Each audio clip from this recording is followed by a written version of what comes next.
Hello दोस्तों, स्वागत है आप सबका मेरे चैनल पे। तो आज मैं बताने वाला हूँ कि देश के 6 सरकारी बैंकों ने मिनिमम बैलेंस चार्ज खत्म कर दिया है।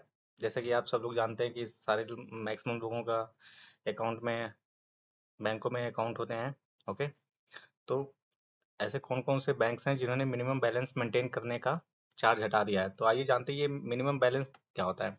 मिनिमम बैलेंस होता है कि एक एक अमाउंट होता है जो हर महीने आपके खाते में हमेशा रहना चाहिए। ये ग्रामीण और शहरी क्षेत्रों के लिए अलग अलग अमाउंट होते हैं।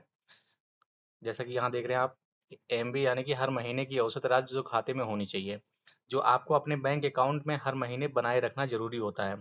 अदरवाइज ये पेनल्टी लगाते हैं। अगर आपका जो मिनिमम अकाउंट अमाउंट होना चाहिए, अगर उससे कम अमाउंट है आपके खाते में, तो ये बैंक जो है वो आपको पेनल्टी के रूप में कुछ चार्ज करते हैं। ठीक है।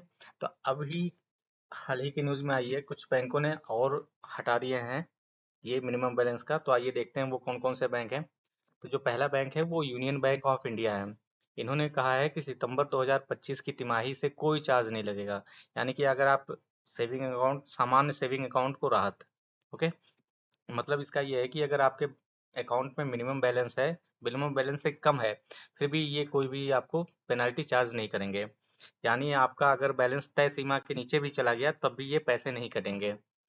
ये सबसे। अब चलते हैं दूसरा बैंक देखते हैं, बैंक ऑफ बड़ौदा। इन्होंने भी 1 जुलाई 2025 से स्टैंडर्ड सेविंग अकाउंट पर कोई चार्ज नहीं है, बट प्रीमियम अकाउंट पर ये लागू रहेगा। मतलब जो सामान्य सेविंग अकाउंट्स हैं उन पे ये चार्ज अप्लाई नहीं होगा, बाकी जो प्रीमियम अकाउंट्स हैं उनमें ये अप्लाई होगा। और तीसरा बैंक है हमारा स्टेट बैंक ऑफ इंडिया। जैसा कि आप जानते हैं, स्टेट बैंक ऑफ इंडिया ने 2020 से ही कोई चार्ज नहीं कर रहा है, क्योंकि ये 2020 में ही ये मिनिमम बैलेंस चार्ज का पेनल्टी हटा दिया था। और ये सबसे पहले ये सुविधा देने वाला बैंक बना है।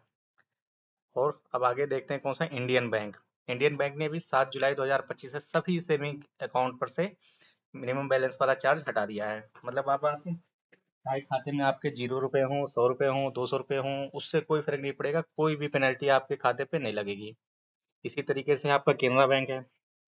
इन्होंने मई 2025 से मिनिमम बैलेंस पेनल्टी खत्म कर दिया है। और इन्होंने तो सैलरी, रेगुलर और एनआरआई अकाउंट को भी राहत दी है। ओके, जिससे क्या होगा कि अब जो खाता धारक होंगे, अगर उनके अकाउंट में मिनिमम बैलेंस से कम भी अमाउंट है तब भी कोई चार्ज नहीं लगेगा। अगला बैंक है बैंक ऑफ इंडिया। इन्होंने भी सभी सेविंग अकाउंट से चार्ज हटा दिया है। ओके, इससे हटा दिया है। ओके, अगला, तो ये एक सारांश है। ओके, जैसे एसबीआई है, इन्होंने 2020 से ही ये चार्ज हटा रखा है। यूनियन बैंक है तो ये सितंबर 2025 से हटा देंगे। बैंक ऑफ बड़ौदा 1 जुलाई 2025 से हट जाएगा minimum balance charge. Indian bank 7 जुलाई 2025 से हट जाएगा। केनरा बैंक मई 2025 से। बैंक ऑफ इंडिया हाल ही में इन्होंने हटाया है। तो ये सारे बैंक हैं जिनमें अब मिनिमम बैलेंस मेंटेन करना जरूरी नहीं है। ओके, तो अगर आपका इन खातों में है तो ये आप इसकी सुविधा ले सकते हैं। जैसे बैंकों की यह पहल ग्राहकों के लिए लाभकारी है, क्योंकि क्या होता था पहले, ये मिनिमम बैलेंस मेंटेन करना जरूरी होता था। बट कुछ ऐसे लोग होते हैं जिनके पास उतने पैसे नहीं होते हैं, तो अब उनको भी टेंशन लेने की जरूरत नहीं होती है। ओके, बट ये भी एक है कि ये बैंक है, ये अपने नियम कब बदल दें कुछ कह नहीं सकते हैं। लेकिन नियम समय समय पर बदल सकते हैं। यह जानकारी सार्वजनिक स्रोतों पर आधारित है। कृपया किसी भी वित्तीय निर्णय से पहले संबंधित बैंक की वेबसाइट या ब्रांच से पुष्टि कर लें।